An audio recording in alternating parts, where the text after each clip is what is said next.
Nous, c'est Hervé, Marion et Eva, une famille en quête d'aventure et de découverte. Nous avons décidé de tout quitter pour partir à la découverte du monde à bord de notre camion d'expédition 4x4. Nous avons mis toute notre énergie et notre passion dans la fabrication d'un prototype de toit relevable duplex qui nous offre une expérience unique sur les routes du monde. Après 2 ans de travail acharné, nous sommes enfin prêts à partager avec vous nos aventures à travers des paysages à couper le souffle et des rencontres inoubliables. Abonnez-vous dès maintenant pour ne rien manquer de notre périple et être inspiré à réaliser vos propres rêves d'aventure.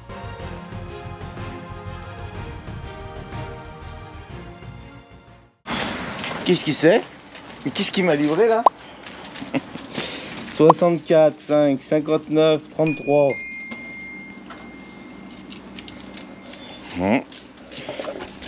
Cette nouvelle vidéo, aujourd'hui, ça va être présentation. Alors, c'est pas un vélo, c'est pas une moto, c'est pas une batterie autonome, c'est un four à pizza. Et oui, il faut penser aussi à manger dans nos camions, dans nos véhicules. J'ai la chance d'avoir une femme qui cuisine beaucoup, qui cuisine bien. Et elle a besoin d'un four qui nous permettra de faire des bons gratins dauphinois, des bonnes pizzas, avec une température dédiée.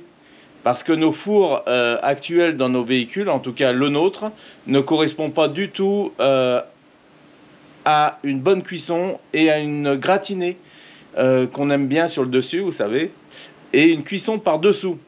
Donc l'idéal du four à pizza, c'est que bien sûr ça chauffe par-dessous sur la plaque prévue, mais aussi par-dessus. C'est l'avantage de ce four que je vais vous présenter. Alors bien sûr que ce four à pizza n'est pas prévu que pour les nomades, hein, les camping-caristes. Il peut être bien sûr installé dans nos maisons, en mode sédentaire, il n'y a pas de souci. D'ailleurs, de par sa grosseur, il faut vraiment avoir la place dans un véhicule pour pouvoir le mettre. On arrive toujours à le glisser dans l'une de nos soutes en général. Je pense à ceux qui ont des cars ou ceux qui ont des véhicules d'expédition. C'est totalement possible. Il est quand même compact, hein.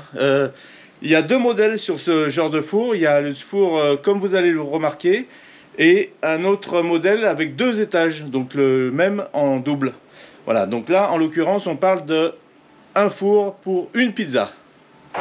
N'oublions pas que nous sommes en France, premier consommateur de pizza. Et oui, il faut le savoir. Donc, autant les faire bien, avec des bons systèmes, parce qu'une bonne pizza, ça n'a pas de prix. C'est pour ça que je tiens à souligner quand même qu'il est important de pouvoir faire nos pizzas. Parce qu'aujourd'hui, vous avez vu, vous allez acheter une pizza dans n'importe quel marchand ambulant ou bien sûr commerce. Aujourd'hui, c'est 15 € la pizza. Quand on voit... alors, bien sûr que ça se comprend avec tout ce qui va autour, hein, je ne dis pas ça du tout. Mais c'est surtout que c'est tellement simple de les faire soi-même, à condition d'avoir le four Vévor. Ou bien d'autres, bien sûr. Mais attention, celui-ci, vous allez voir, je pense qu'on va se régaler. Alors vous avez pu comprendre que c'est un partenariat qu'on a avec Vévor, bien sûr. On a souhaité ce four à pizza, on avait le choix sur plusieurs articles. Je pense que c'est d'actualité en ce moment, hein, vu l'été qui arrive, qui n'est pas encore là, mais qui est bientôt là, ne vous inquiétez pas. J'ai des infos. Voilà, les pizzas sont tellement bienvenues le soir. Quand on est en groupe, j'imagine avec les copains autour des camions, ou alors bien sûr à la maison, le four à pizza est toujours bienvenu. Et pas que pour les pizzas, parce que vous allez voir dans ce four, on peut très bien imaginer faire de bons gratins dauphinois, puisqu'il a double résistance. Et ça, c'est très important, vous allez voir dans la présentation. Je vous parlerai plus tard de sa consommation, ne vous inquiétez pas. En tout cas, totalement possible avec nos panneaux solaires en tant que nomades. La consommation qu'il fait est raisonnable, disons comme ça. Tout dépend de vos panneaux et vos batteries. Allez, on ouvre le carton. Qu'est-ce qu'on a dedans? Une belle notice et un double carton. Oh là. Alors, question emballage. Vraiment, c'est top. Regardez ça, double carton. Donc ça, c'est très costaud.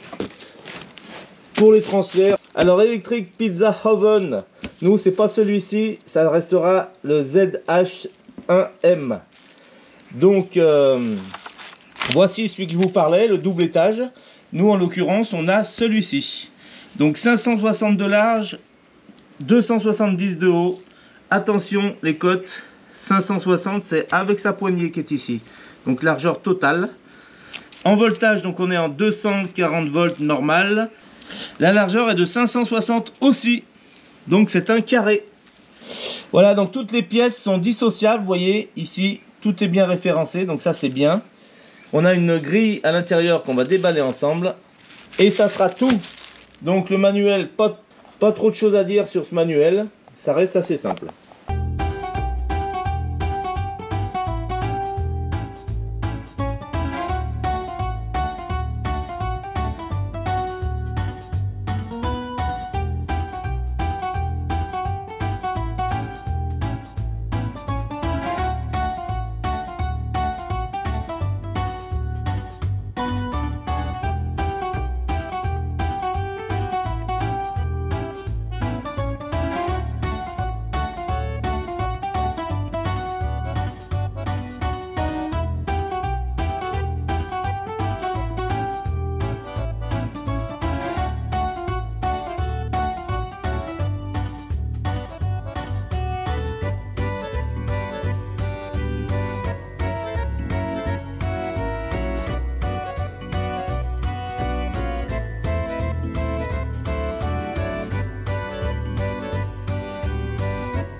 Alors vous avez vu que l'ensemble est recouvert d'un plastique de protection.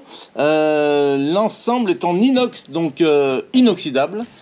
Et vous allez voir quand il va être complètement déballé, c'est très très joli dans une cuisine, puisque il est quand même semi-professionnel. Donc il peut être utile à plusieurs personnes et dans des activités aussi bien sûr professionnelles. Là ici vous avez donc le bouton pour la lumière et le bouton de marche arrêt. Ici donc le thermostat. Ici la plaque du bas et là on a la plaque du haut. Donc tout est variable, on peut mettre que le bas ou que le haut, donc ça c'est important. Vous pouvez voir aussi que la température monte jusqu'à 350 degrés. Et ça c'est important dans nos fours pour que ça saisisse bien, hyper important. Allez, on enlève tout ça et on va faire chauffer pour pouvoir goûter ces pizzas à midi. On est prêt? Allez, c'est parti. Marion va se mettre à l'œuvre pour nous faire une super pizza italienne comme elle sait bien les faire. Et on va l'essayer ensemble. Alors, prise standard, bien sûr. Alors, pour les indications, on peut voir que le four est un 2 kW, donc 2000 watts. Alors, pas d'autres indications. Alors, 2000 watts, à mon avis, c'est quand... À mon avis, je dis bien parce qu'à aucun moment c'est indiqué sur la notice. Je pense que c'est quand les deux résistances sont en route, en haut et en bas. Donc la résistance du bas doit faire 1000 watts et celle du haut doit faire 1000 aussi. Puisqu'ils ont marqué 2 kg. Donc 2 kg c'est quand il est en pleine activité. Donc je pense que c'est ça. C'est pas indiqué nulle part. Donc on verra ensemble ce que ça donne. Voilà, ce qu'on peut vous dire sur ce four, c'est assez simple en présentation, puisqu'il n'y a rien de bien compliqué. Rien de bien compliqué. Vous allez voir dans une prochaine vidéo, parce que comme je vous ai dit tout à l'heure, je l'ai déjà déballé. Pour le mettre en place dans notre camion, j'ai eu besoin de démonter les côtés pour fabriquer le fameux endroit où il va être installé. Vous allez voir ça dans nos prochaines vidéos. En tout cas, maintenant, il est prêt à tester en mode... sédentaire, puisqu'on est à la maison. On va le tester ici à midi et on refera une vidéo. Vous verrez plus tard dans nos vidéos, de manière vous aurez l'occasion de le revoir dans nos vidéos, puisqu'on va s'en servir beaucoup pour les pizzas. On adore ça. Vous verrez où c'est que je l'ai installé dans les futures vidéos. C'est un peu atypique aussi, voilà, faut le dire, J'ai eu une idée soudaine dans l'une des nuits dernières que j'ai mis en œuvre et apparemment ça marche bien, donc vous allez voir ça. Pour tous ceux qui me connaissent, il fallait que j'invente quelque chose. Donc je suis très content parce qu'il a sa place dans notre camion d'expédition. Voilà.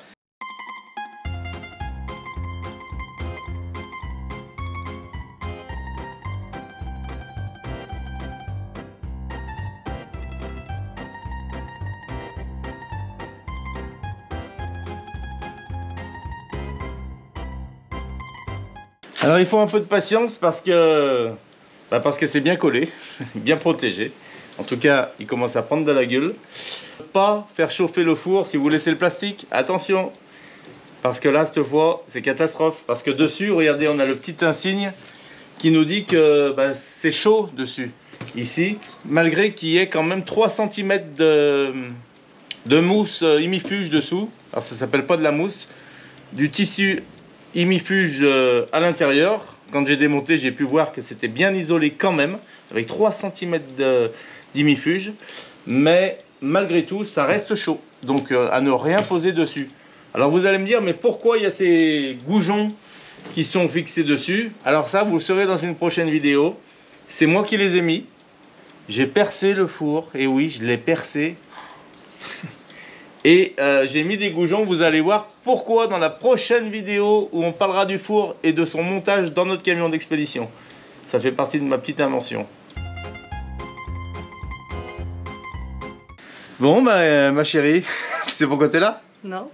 Tu vas m'aider à enlever ce scotch, j'en peux plus. T'arrives pas? Ouais. Si on peut le faire à deux, ça sera bien. Regardez ça. Ah, il est joli, hein. Ah, mais ouais, il part en lambeaux par petits bouts. Ouais. Allez. Allez. Quand c'est comme ça, on a besoin des petites mains. Allez, on finit de le déballer, on vous reprend après.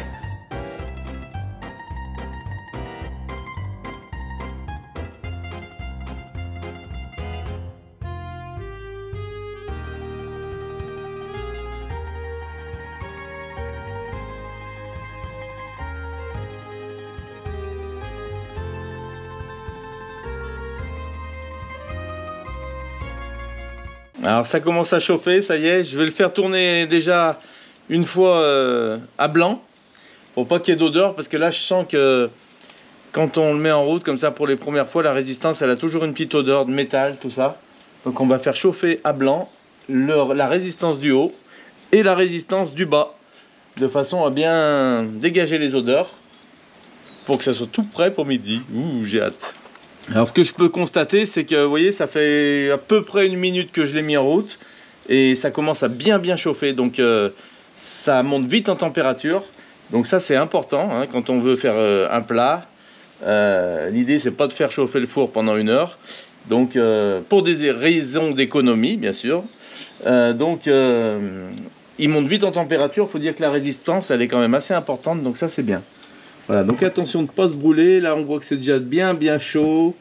Elle n'est pas encore rouge, mais ça va le devenir. Allez, on va mettre celle du bas aussi, de toute manière. C'est parti. On les met tous les deux à 350 degrés. Donc là on devrait consommer 2000 watts.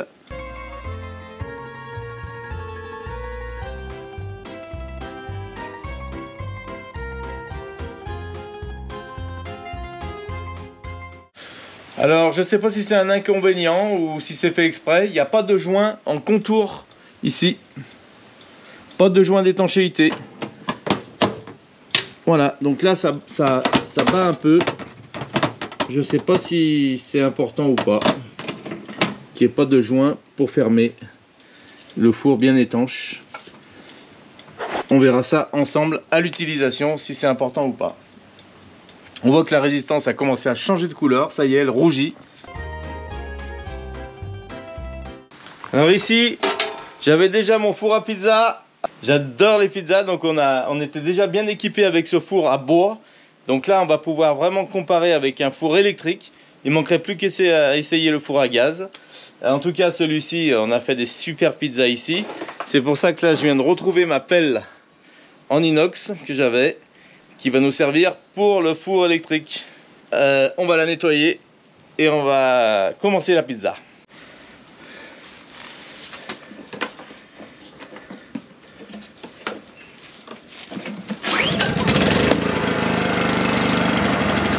Et ça démarre toujours, hein. Les Honda, il n'y a rien à faire. Alors là, je mets en route le groupe. On sait jamais. Il pleut, qu'on a vraiment envie de manger une pizza et qu'on a mauvais temps pendant quelques temps. Automatiquement il faudra mettre le groupe électrogène en route ou alors brancher à une prise bien sûr. Alors l'idée bien sûr c'est de savoir si le groupe suffit pour faire tourner le four, sachant qu'il fait 2000 watts. Allez, on va l'écouter, regardez, je mets la position Je vais mettre juste le four du haut, la grille du haut. Le groupe se met en route. Sachant qu'on est à 350 degrés pour le haut. Je vais mettre la résistance du bas. Là vous l'avez entendu. Mais ça tourne. Donc c'est nickel. Il tourne en pleine puissance puisqu'il fait 2000. Et encore j'ai pas mis la lumière, on va voir.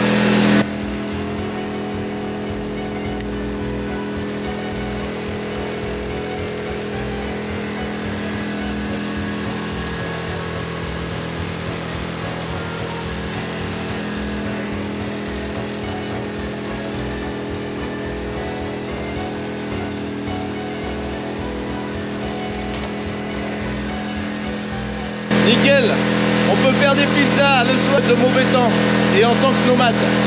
Et voilà, une belle pelle. Allez, je l'ai changé de place. Là, cette fois, c'est sa place pour faire de bonnes pizzas. Bon, je viens de rentrer là pour voir un peu où en était Marion. Eva a fini ses devoirs, bravo. Et regardez ce qu'elle a préparé, ma petite chérie, qu'on va emmener au four.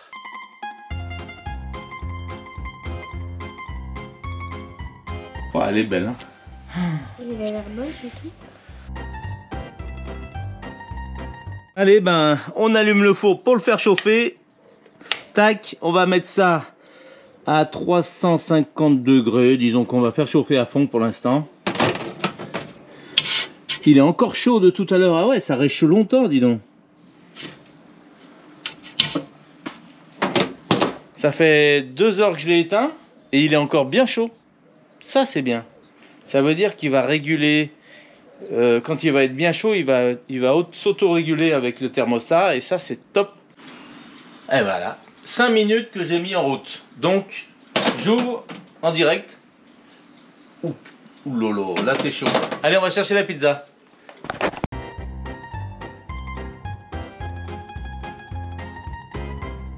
Allez, la bonne pizza. C'est parti. Alors l'avantage du papier sulfu, c'est qu'on n'a pas d'inquiétude, ça va coller, ça va pas coller. Donc là, on est bon.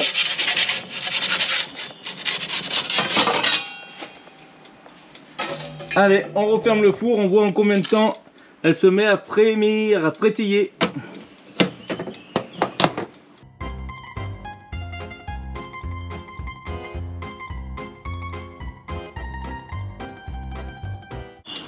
De toute manière, l'avantage du papier sulfurisé, c'est que ça salit pas la plaque.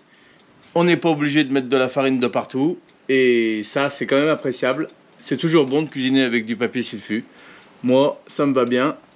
Au moins, ça reste propre à l'intérieur, vous voyez ça.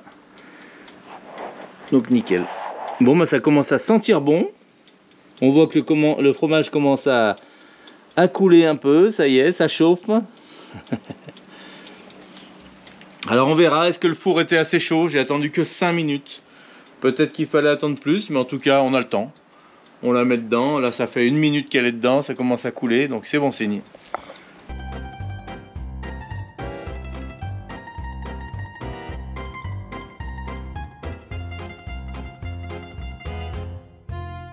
Après 4 minutes de cuisson, regardez là le joint qu'on parlait de ce matin là.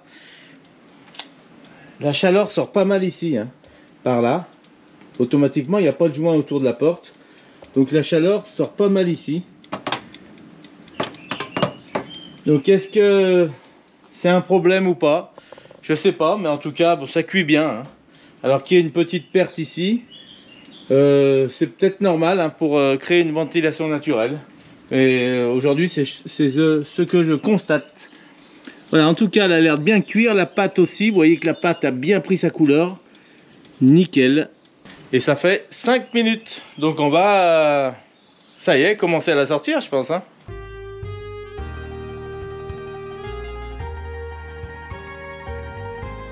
C'est parti. Qu'est-ce que ça donne? On passe le papier. Voilà, avec le papier, l'avantage, c'est que c'est nickel. Regardez ça. Elle est magnifique. La pâte est bien croustillante. Donc c'est parfait.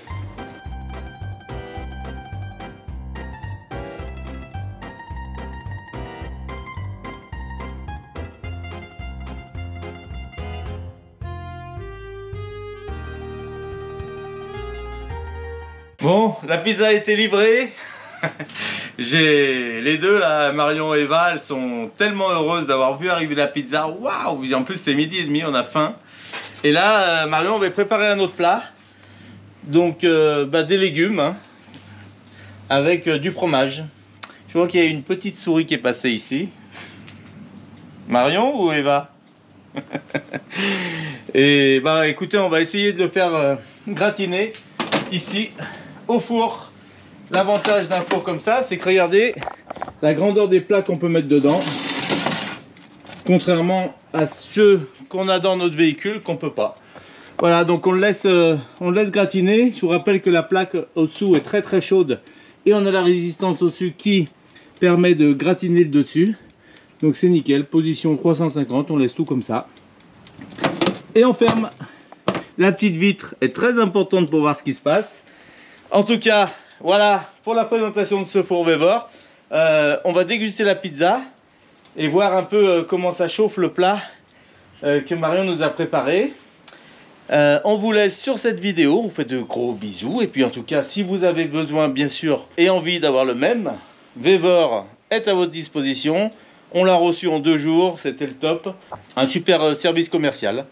J'ai pas eu de problème du tout. Tout se passe nickel. Et je vous laisse avec un code promo que vous allez avoir dans la description pour ce four. Et le code promo qui est dans la description. Et tous ces détails bien sûr à retrouver en bas. Allez, salut à tous.